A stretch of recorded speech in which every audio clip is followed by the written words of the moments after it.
یہ صدی واپسی کی صدی ہے۔ ہم دوبارہ انشاءاللہ ادھر ہی جا رہے ہیں جہاں ہمارے باپ دادا لائف سٹائل کھانا پینا ریسنٹلی ابھی پیپر آنے شروع ہو گئے ہیں۔ ساری زور اس چیز پہ ہے کہ whole plant base food natural organic food کھائیں۔ تو آج میں آپ کو بلڈ پریشر کے بارے میں 8 طریقے بتاؤں گا بغیر کسی دوائی کے آپ نے کنٹرول کرے گا، اور کوئی لمبا چوڑا پرابلم نہیں ہے۔ یہ ریسنٹلی ایک بہت اچھی اسٹڈی آئی ہے۔ اس میں 2 گروپ تھے جن کا بلڈ پریشر 150/95 دونوں گروپ کا، اور ایک گروپ میں 132 لوگوں میں سے ایک مریض کی آنکھیں یا گردے یا سائیڈ افیکٹ ہوئے بلڈ پریشر کے، زیادہ تر آنکھوں پہ آتے ہیں یا گردوں پہ، اور دوسرے میں 16 میں سے ایک۔ یہ کوئی 8-9 گنا فرق تھا، اتنا زیادہ فرق آیا۔ کیا وجہ تھی؟ وہی جو ہم بتاتے آ رہے ہیں۔ سب سے بڑی وجہ تھی اوبیسٹی، جن کا ویٹ زیادہ تھا۔ 1 کلو ویٹ اگر آپ کم کریں تو 1 سے 2 ملی میٹر بلڈ پریشر کم ہوتا ہے۔ تو اس لیے جن کا ویٹ زیادہ تھا 15-20 کلو، ان کا بلڈ پریشر 15-20 زیادہ ہو گیا۔ دوسرا سیڈنٹری لائف اسٹائل، جو لوگ بیٹھے رہتے ہیں، آفس میں کام کیے، اٹھے گاڑی میں بیٹھے، موٹر سائیکل میں بیٹھے، پھر گھر جا کے بیٹھ گئے، پھر لیٹ گئے، کوئی ایکسرسائز نہیں کرتے، کوئی ایکٹیو لائف نہیں ہوتی۔ تیسرا وہ لوگ تھے جو فاسٹ فوڈ کھاتے ہیں، بازاری کھانے، پروسیس فوڈ، ایک لفظ میں پروسیس فوڈ، جو چیز فیکٹری کارخانے بیکری سے بن کے آئے گی وہ نہیں کھانی آپ نے۔ اسموکر تھے زیادہ۔ دوسرا ٹینس تھے، ڈپریس تھے، پریشان رہتے تھے۔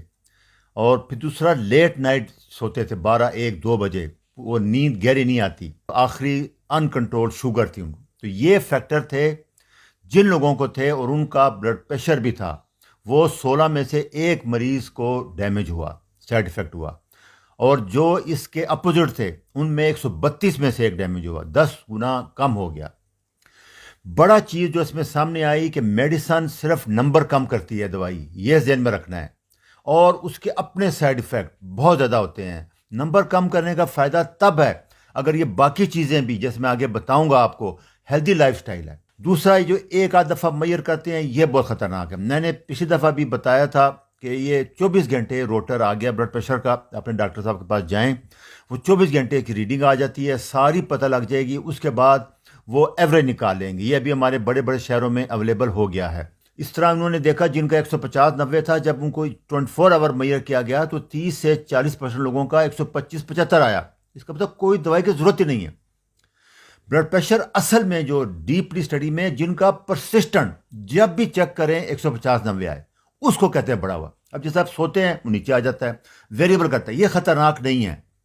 تو اس لیے بیسٹ ٹیسٹ یہی ہے 24 آور کا مانیٹر کرنا۔ جیسے ہم شوگر میں ایوریج بلڈ شوگر 3 مہینے کے میئر کرتے ہیں، اس سے بھی اندازہ ہو جاتا ہے۔ یہ چیزیں بڑی بڑی۔ اچھا، میں ابھی آپ کو بتاتا ہوں کہ اصل چیز کیا ہے۔ بلڈ پریشر نمبر کی ویلیو نہیں ہے، دوائیوں کے سائیڈ ایفیکٹ بلڈ پریشر سے زیادہ ہیں، یہ لکھ لیں۔ پروسیس فوڈ چھوڑ دیں، آپ سارا فاسٹ فوڈ، جوس، بوتلیں، بیکری آئٹم، مٹھائیاں سب چھوڑ دیں، وہی نیچرل کیٹو ڈائٹ پہ آ جائیں، low carb, moderate protein, high fat diet. Exercise کو زندگی کا لازمی جز بنا لیں۔ 30-35-40 منٹ واک ڈیلی کریں، 1 منٹ HIIT ڈیلی کریں، ہفتے میں 2-3 دن کر لیں، ٹوٹل ہفتے میں 2 منٹ کر لیں۔ شروع میں 10 سیکنڈ سے شروع کریں۔ اس کے لیے آپ لیکچر نمبر 8 سن لیں۔ تیسرا ویٹ ٹریننگ، 15-20 منٹ ہفتے میں 2 دن 3 دن کر لیں، شروع کریں صحیح۔ اسموکنگ چھوڑ دیں، الکوہل ویسے ہمارے یہاں نہیں کی جاتی۔ اسٹڈی ہے، جاپان میں سب سے زیادہ نمک کھایا جاتا ہے، یہ دیکھیں 13 سے 14 گرام، یہ ریڈ جو ہے، اور باقی یہ جو منیمم ویلیو ریکمینڈ کی گئی ہے 5 گرام ہے ڈیلی، 1 چمچ چھوٹا۔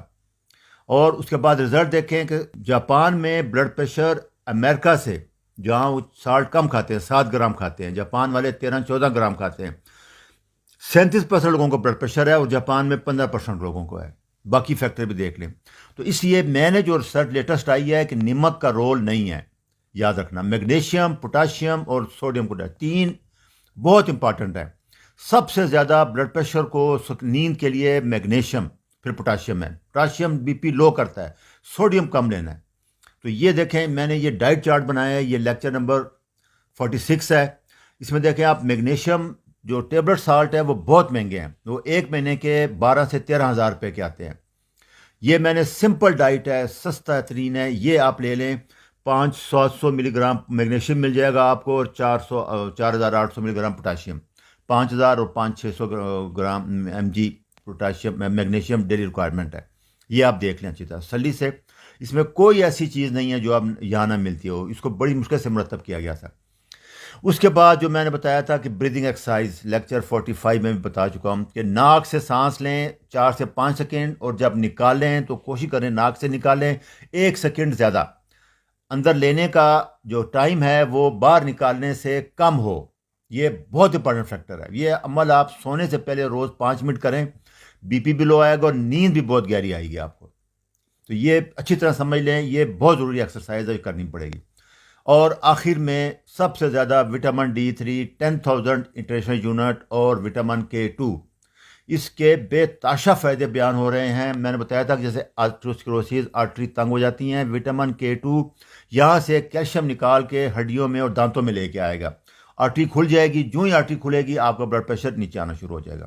اور وٹامن D3 کا رول بہت امپارٹنٹ آتا جا رہا ہے، اس لیے میری یہ ریکویسٹ ہے کہ اس کو بار بار سن لیں، سمپل طریقے ہیں، ان کو کر لیں، اور انشاءاللہ اس سے آپ کو بہت فائدہ ہوگا، اور دوائی سے بچیں، دوائی سے بچیں۔ اچھا جی، اللہ حافظ۔